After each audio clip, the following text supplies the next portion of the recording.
Still recovering yesterday from Thursday night, and I think we tried to move on to Minnesota the best we could in yesterday's practice. I thought we did a good job with it, although it had to be very limited.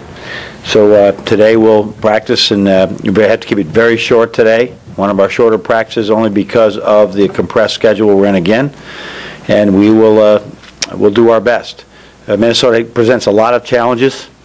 They changed defenses. They got great pressure on the ball. They force turnovers, and they have really veteran guards. We've got a junior and senior guard that are terrific scorers and shooters. I love the way their big men have developed, whether it's the two big fellas.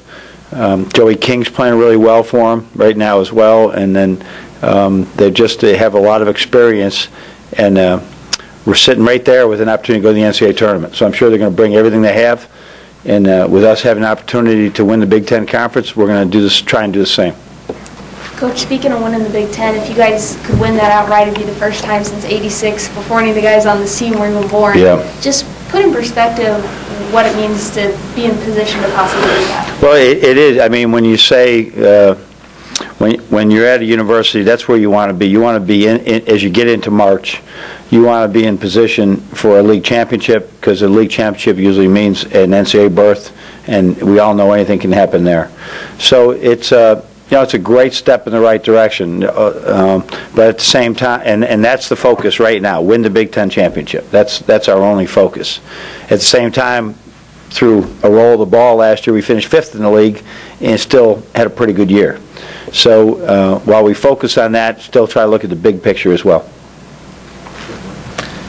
John, at Purdue again, it was a slow start. You've talked about trying to change up the morning routines and stuff. What are you going to look at now? We can't. We're talking about it, and we can't put our finger on it right now. The only thing that we can think is offensively, they're away from us in the first half, and where I don't think Michigan State was as slow an initial start, it was in the more 5 to 10 minute mark that they got away from us. But certainly Wisconsin was bad at the beginning. That was bad yesterday. So, youthful backcourt, bad play calling by me, bad going in. I don't know what it is, but when we looked at the video, we had some really good shots that didn't go in, and they made some shots. But we got to continue to try and find a way to get off better starts. We don't want to do that. Brendan, on the starts, it seems like when you guys have turned the tide and made runs and stuff like that, it started defensively. How do you think the defensive kind of intensity from the opening tip has been? Hey, it could be that as well. I had sort of put it on our offense that didn't seem like we had a couple turnovers in that sequence, and we just didn't look like we were on. They came out and got into us a little bit, and we backed off. But on the flip side, it could very well just be initial defense is just not there at the beginning. It certainly wasn't against Wisconsin, who's a really talented team. In this one, our game plan was to make Ronnie and the brothers Johnson, make them shoot, and they shot it really well. Because if you crowd them, and they'll be in the lane all day. So the strategy didn't work as well. Second half, however, it all sort of evened out. We didn't change our strategy. Again, it evened up.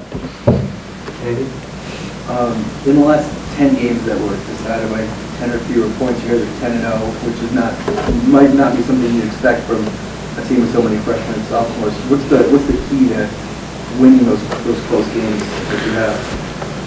Well, I hope it's you just don't turn the ball over. You get a good shot every time, and you're good enough defensively to get enough stops.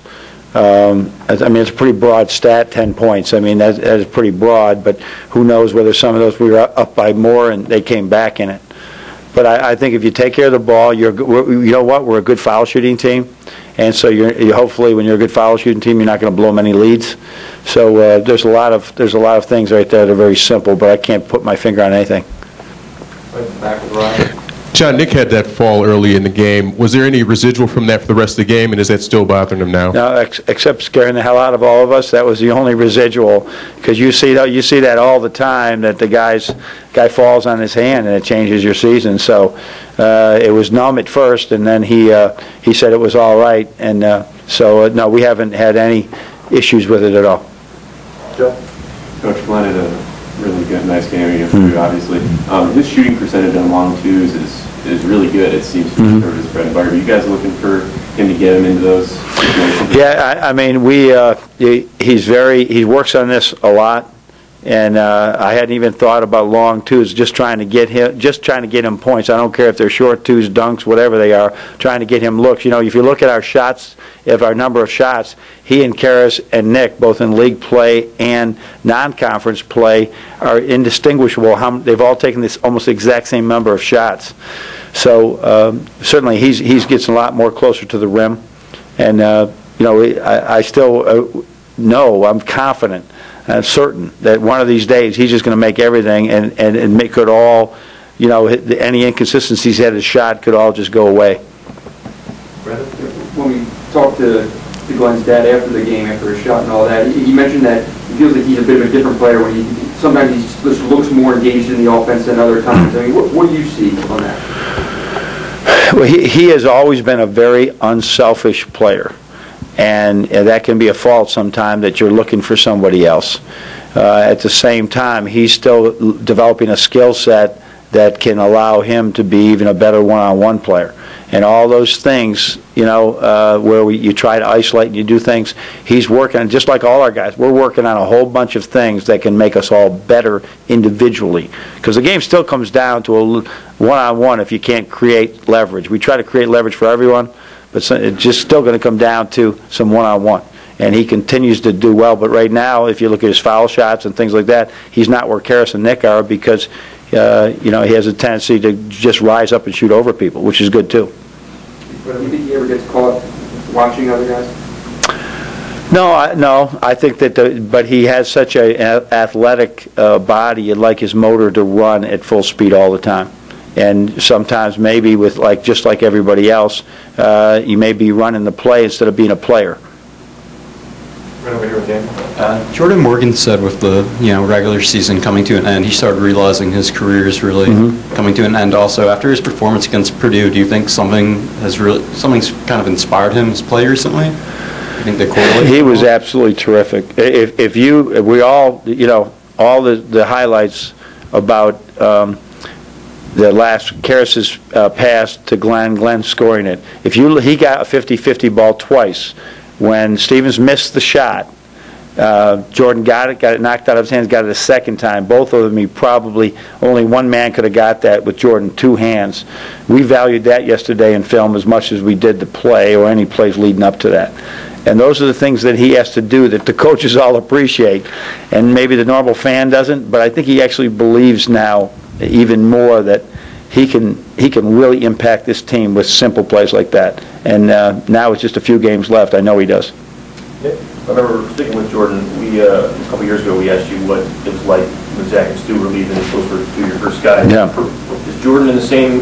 He's in that same. He's in one of those foundation guys that we saw promise, and we saw a young birthday. We saw a very bright young man, and that would just we thought in the trenches that he would just become a player just by hard working. Probably wasn't projected by too many to be a Big Ten player. We thought that he could just do a lot of things that could really help this team win while we continue to recruit good players along the line. So yeah, this is going to be, because he's 4 years of winning basketball. And he's the only one that was here when he redshirted where he saw a losing season. And so that is, he's got the best perspective of anybody, and that's why I think he understands this more than anyone and I do. It's a different journey. Those guys came in, they played right away, they scored right away. Jordan did too to a degree, but he had to change a lot. It's been a different journey for him. What's that been like? Yeah, I mean, if you take his whole journey from the times that he did come in, he went to Europe, but he had been here for a year. He battled through injury. But then he goes all the way to VCU and he doesn't play in the game. So and then he watching Mitch play, and he has really persevered through everything. And I'll tell you, he could not make a 30-second sprint. Is when he first got here. He couldn't do one, let alone 3 in a row, which all our guys can do pretty well. He's just grown so much as a man in so many different ways. And his parents obviously have done a great job with him, but he's done a great job of leading us. John, anything to the splits in time with Spike and Derek? Is it just a matchup thing, or are there certain sets you see that or defenders that Spike works a little bit better against, like in the overtime against Purdue? Is there anything to that? Maybe Derek's at a wall, or just kind of is what it is? Yeah, flying by the seat of our pants sometimes on that one, really, because it's just a feel of what the matchups are, who might be tired. Just when we were ready to make a change in overtime, Spike made those 2 assists in back-to-back. And so Derek obviously has great quickness, but at the same time, he's still working on some other things with defense. Spike was not blessed with that great quickness, but his instincts are really good. So we try to figure out what's best for the team. We do know that Spike sees some things and he should. He's 3 years older than Derek. He sees some things a little bit earlier than Derek does right now, but Derek's catching him quickly. Did Derek hurt himself about 5 minutes ago? It seemed like he was limping a little bit. That didn't come up. No. He may have got just a little bit of a stinger or something. With Spike, he's at like a 6-to-1 assist-to-turnover ratio right now. What can you say about his progression through his first 2 years here? Well, I think he's always been pretty much like that. I think as he got used to the speed of this game, but some of the things that he sees out in the court that you just don't see. I don't know how he saw Glenn coming when it was a broken play on the dunk he threw to him. And I told him that was one of the best plays I've ever seen. It's just like, where did that one come from? Glenn knew it was happening. He saw Glenn. I don't think anybody else saw that coming. And so he's just got great instincts. And I mean, that's to have that ability to give Derek a rest and also have that type of court presence that you just put in the game, it's really helped us this year.